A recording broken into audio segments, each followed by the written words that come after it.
I saw a list, and I'll give you a little heads up on the front side. It's clearly slanted towards Notre Dame. This comes from a Notre Dame podcast called The Four Horsemen, I believe is the pod. And they sent out a tweet that wrote, there are 8 blue bloods in college football. Notre Dame's at the top of the list. Then it goes Alabama, USC, Michigan, Ohio State, Oklahoma, Nebraska, and Texas. And then they finish up the tweet with, felt like the right week to remind everyone. Now, this is a little end zone dance. Little spike of the football because they're back in an important game for the first time in a very long time, and they beat a big bad team from the SEC in Georgia.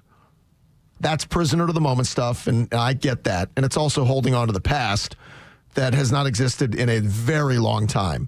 That group of 8 that I just read you feels like a list that could have been relevant in 1985. But in 2025, no.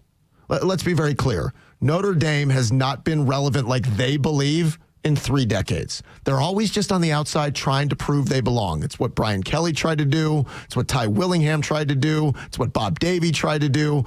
And I'll give Marcus Freeman credit. It's a little bit more of what he's been trying to do. They haven't won a title since 1988. And let's be clear. Every time Notre Dame has been in one of these, quote, big games, a college football playoff game or on a big stage, they've gotten boat raced because they typically can't compete with better, deeper, more talented teams. Now, they've gotten this far before. They've been to the Final Four in 2012. They made the final. Right.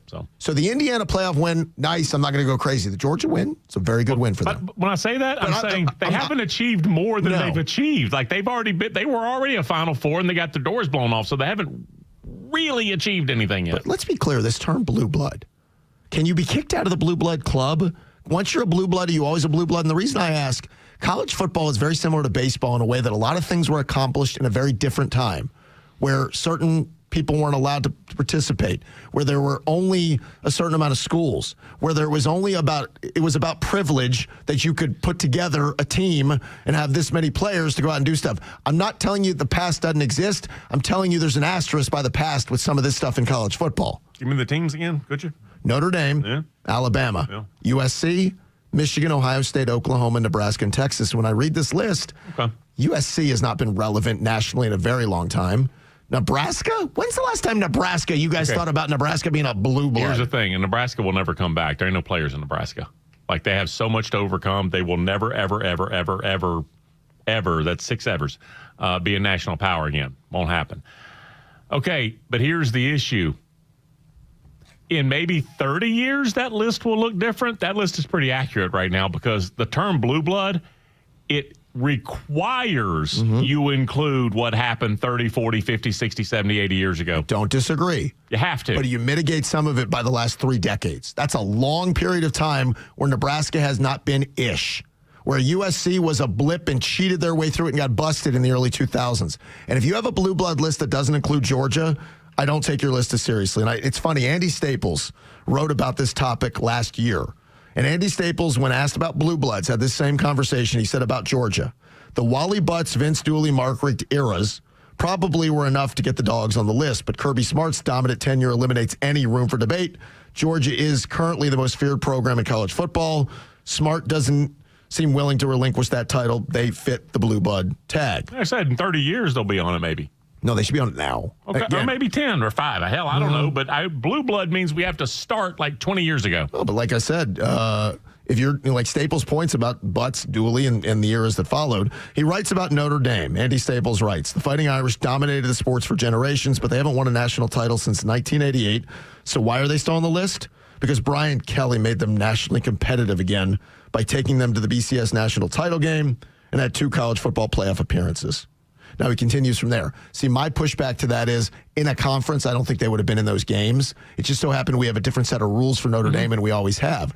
What did they do in those playoff appearances in those games? Because off the top of my head, I remember them getting destroyed in all of them. It's great that you appeared. You showed up to the party, then you got your ass kicked out of the party. Blue blood. They might have had like a 30-3 against Clemson.